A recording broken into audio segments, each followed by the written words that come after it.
जय राम जय जय राम श्री राम जय राम जय जय राम। बोलिए सियावर रामचंद्र महाराज की जय। सुग्रीव के मन में राम चरणों का अनुराग जाग गया। कहने लगा, प्रभु अब तो मन कर रहा है बस आपकी सेवा में ही रहूं। सुख संपत्ति, परिवार, मान बढ़ाई, ये सब तो माया में फंसाने वाले हैं। प्रभु मैं तो अब तक बाली को अपना शत्रु मान रहा था, किंतु बाली तो मेरा परम हितकारी है, जिसके कारण प्रभु आप मुझसे मिले। सुग्रीव की ऐसी वैराग्य युक्त वाणी सुनकर प्रभु मुस्कुराने लगे। बोले, तुम ठीक कह रहे हो सुग्रीव, किंतु सखा बाली को मारने का मेरा प्रण झूठा नहीं हो पाएगा। भगवान भोलेनाथ कथा सुनाते हुए कहने लगे, उमा जी, राम की इच्छा से ही जीव नाचा करता है।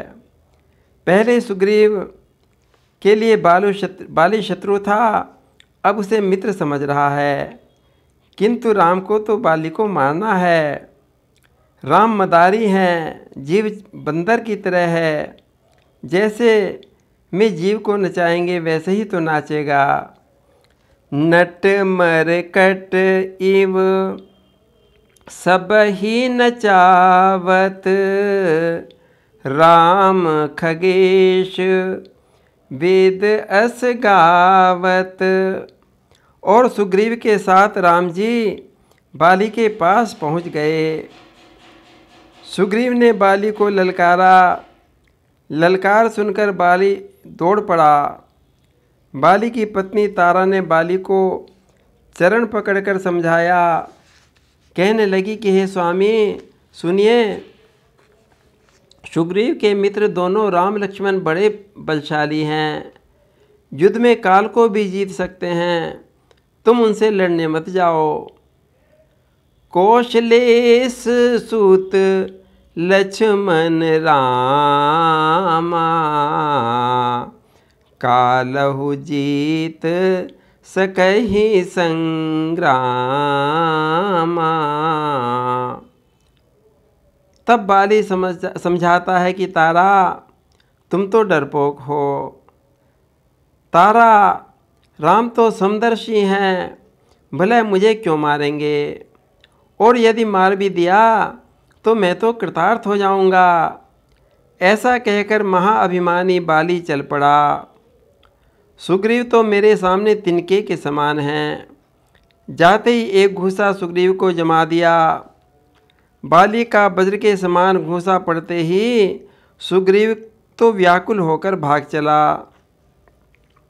राम जी, आपने तो मुझे मरवा दिया। मैंने तो पहले ही कहा था ये बाली नहीं है, ये तो मेरा काल है। तब राम जी कहने लगे, हे सुग्रीव, तुम दोनों भाइयों की शक्ल और शरीर एक जैसा है। मैं कैसे पहचानता? यदि बाण तुम्हें लग जाता तो क्या होता? राम जी ने अपना करकमल सुग्रीव के शरीर पर फेरा। सुग्रीव की सारी पीड़ा शांत हो गई और शरीर वज्र के समान बलवान हो गया। कर पर सा सुग्रीव शरीरा, तनु भाकुलिश गई सब पीरा। पहचान के लिए सुग्रीव के गले में फूलों की माला पहना दी। अब जाकर लड़ो। तब सुग्रीव और बाली फिर भिड़ गए। राम जी वृक्ष की ओर से देख रहे हैं। बाली ने फिर सुग्रीव को मार मार कर बेहाल कर दिया। तब राम जी ने बाण चढ़ाकर छोड़ दिया। बाण बाली के हृदय में जाकर लगा। बाण लगने से बाली व्याकुल होकर पृथ्वी पर गिर पड़ा, किंतु राम जी को सामने देखकर तुरंत उठकर बैठ गया। देखा सामने श्याम शरीर, जटा मुकुट बनाए, हाथ में धनुष लिए राम खड़े हैं। अपने प्रभु को पहचान गया, अपने को धन्य माना, हृदय में प्रेम भरा है।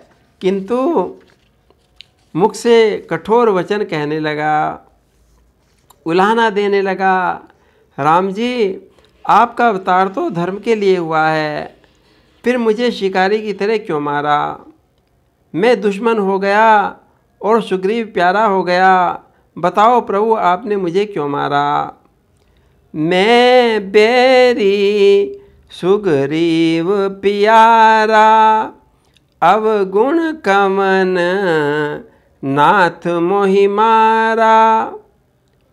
बाली के प्रश्न करने पर राम जी उसका उत्तर देते हैं।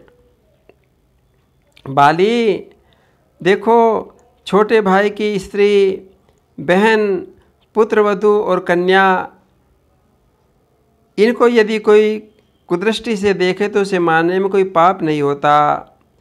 छोटे भाई की स्त्री को कुदृष्टि से देखने पर ही प्राणदंड का विधान है। तूने तो उसे अपनी स्त्री बनाकर रख रखा है। और मूर्ख बाली, तुझे अत्यंत अभिमान हो गया है, अपनी पत्नी की शिक्षा पर भी ध्यान नहीं दिया। सुग्रीव मेरे बाहुबल द्वारा सुरक्षित है, फिर भी तूने उसे मारना चाहा। मेरे सेवक का बैरी मेरा ही बैरी होता है। सेवक मुझे सबसे ज़्यादा प्रिय होता है। सुग्रीव मेरा सेवक है। राम जी का उत्तर सुनकर बाली चुप हो गया। फिर बोला, प्रभु, आपसे क्या कहूँ, किंतु प्रभु मैं अब पापी कहाँ रह गया? बताओ, अब तो अंत समय में मैंने आपकी शरण ले ली। जब बाली ने ऐसी सुंदर वाणी कही तो कोमल स्वभाव राम जी ने अपने करकमल वाणी की बाली के शीश पर रख दिए। सुनत राम अति कोमल बानी, बाली शीस पर सहु निज पानी। राम जी प्रसन्न हो गए। बाली, तुम चाहो तो तुम्हें ठीक कर दूं, तुम जीवन धारण कर लो। राम जी की बात सुनकर बाली मुस्कुराने लगा। प्रभो, मुनि लोग जन्म जन्म अभ्यास करते हैं, पर अंत समय में मुख से राम का नाम नहीं निकलता। और जिसके नाम के बल से काशी में शंकर जी सबको गति प्रदान करते हैं, ऐसे प्रभु मेरे नेत्रों के सामने खड़े हैं। क्या मेरी मृत्यु, मुझे फिर मिलेगी ऐसी मृत्यु? जन्म जन्म मुनि जतन कराही, अंत काल कही आवत नाही। जासु नाम बल शंकर काशी, देत सबहि समगति अविनाशी। मम लोचन गोचर सोहि आवा, बहुरी की प्रभु अस बनहि बनावा। आगे बाली कहने लगा, नाथ, अब कृपा कर दो, मुझे वर दे दो। मैं जहाँ भी जिस योनि में जन्मूँ, मेरा आपके चरणों में प्रेम बना रहे। और फिर बाली ने अपने पुत्र अंगद का हाथ राम जी के हाथ में पकड़ा दिया। प्रभु, मेरे पुत्र अंगद, इसे अपना दास बना लीजिए। अब नाथ करी करुणा बिलो कहू, देहु जो बर मांगहूँ। जेहि जोनि जन्मो करम बस, तह राम पद अग अनुराग हूँ। यह तनय मम सम विनय बल, कल्याण प्रद प्रभु लीजिए।